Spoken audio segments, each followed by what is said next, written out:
Good morning. ഇന്ന് നമ്മൾ credit card ബാങ്കുകാർ issue ചെയ്യുമ്പോൾ എന്തൊക്കെ നിയമങ്ങൾ പാലിച്ചിരിക്കണം എന്നുള്ളത് റിസർവ് ബാങ്കിൻ്റെ ഫെയർ പ്രാക്ടീസ് പോളിസി എല്ലാ ബാങ്കിനും അയച്ചു കൊടുത്തിട്ടുണ്ട്. അതിലെ കാര്യങ്ങളാണ് ഇന്ന് നമ്മൾ നിങ്ങളോട് വിശദീകരിക്കുന്നത്. ഒന്നാമത്തെ കാര്യം എന്താ വെച്ചാൽ, ഈ ക്രെഡിറ്റ് കാർഡ് ഇഷ്യൂ ചെയ്യുമ്പോൾ അതിൻ്റെ ടേംസ് ആൻഡ് കണ്ടീഷൻസ് വ്യക്തമായിട്ട് കസ്റ്റമറെ അറിയിക്കണം. രണ്ടാമത്തെ എന്താ വെച്ചാൽ, അക്കൗണ്ട് സ്റ്റേറ്റ്മെൻറ്റ് പേയ്മെൻറ്റ് ഡ്യൂ ഡേറ്റിൻ്റെ 2 ആഴ്ച മുമ്പെങ്കിലും കസ്റ്റമർക്ക് കിട്ടിയിരിക്കണം.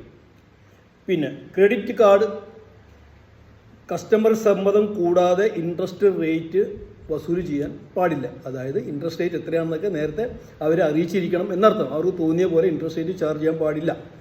പിന്നെ കസ്റ്റമർക്ക് ക്രെഡിറ്റ് കാർഡ് വേണ്ട എന്ന് തോന്നിയിട്ട് അത് ക്യാൻസൽ ചെയ്യാൻ ബാങ്കിലേക്ക് തിരിച്ചയക്കുമ്പോൾ അതിൽ യാതൊരുവിധ ചാർജുകളും ഈടാക്കാനും പാടില്ല.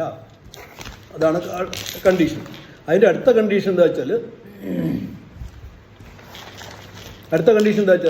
ഈ ക്രെഡിറ്റ് കാർഡ് കൊടുത്തു കഴിയുമ്പോൾ ചില ബാങ്കുകാർ DSAനെ നിയമിക്കാറുണ്ട്. അതിന് കളക്ഷന് പോകാൻ വേണ്ടി, ഇവരടുത്ത് പോയി കളക്ഷൻ എടുത്ത് ബാങ്കിൽ അടയ്ക്കാൻ വേണ്ടി.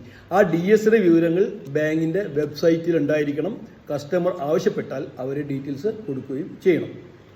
6, അതായത് കസ്റ്റമറുടെ അനുവാദം കൂടാതെ അല്ലെങ്കിൽ സമ്മതം കൂടാതെ ഒരു കാർഡിൻ്റെ ലിമിറ്റ് എൻഹാൻസ് ചെയ്യാൻ ക്രെഡിറ്റ് കാർഡ് ഇഷ്യൂ ചെയ്യുന്ന ബാങ്കിന് അധികാരമില്ല, ചെയ്യാനും പാടില്ല. ഈ 7ാമത്തെ കാര്യം എന്താ വെച്ചാൽ, ഈ ക്രെഡിറ്റ് കാർഡിൽ ഡിഫോൾട്ട് വന്നു കഴിഞ്ഞാൽ ഈ സിബിൽ റിപ്പോർട്ട് ചെയ്യുന്നതിന് മുമ്പേ ഈ കസ്റ്റമറെ അവർ അറിയിച്ചിരിക്കണം. അതായത് നിങ്ങൾ ഡിഫോൾട്ടാണ്, ഇത്ര ദിവസത്തിനുള്ളിൽ നിങ്ങൾ ഇത് തീർക്കാത്ത പക്ഷം നിങ്ങൾ സിബിൽ സ്കോറിൽ എഫക്റ്റ് ചെയ്യും, സിബിൽ റിപ്പോർട്ട് ചെയ്യും എന്നുള്ള വിവരം കൂടി ഈ കസ്റ്റമറെ അറിയിക്കും. ഇതാണ് റിസർവ് ബാങ്ക് ഇറക്കിയത് ഫെയർ പ്രാക്ടീസ് പോളിസി. ഇതനുസരിച്ച് മാത്രമേ ബാങ്കിന് വർക്ക് ചെയ്യാൻ സാധിക്കുള്ളൂ. ഇതിലെന്തെങ്കിലും പിഴവ് വന്നു കഴിഞ്ഞാൽ നമുക്ക് കൺസ്യൂമർ പ്രൊട്ടക്ഷൻ കോർട്ടിനെ സമീപിക്കാവുന്നതാണ്. നമുക്ക് പരിഹാരം ഉണ്ടാക്കിയിട്ടുന്നതാണ്. Thank you. ഇത് ഇഷ്ടപ്പെട്ടെങ്കിൽ ദയവായി സബ്സ്ക്രൈബ് ചെയ്യുക, ഷെയർ ചെയ്യുക, ലൈക്ക് ചെയ്യുക. Thank you.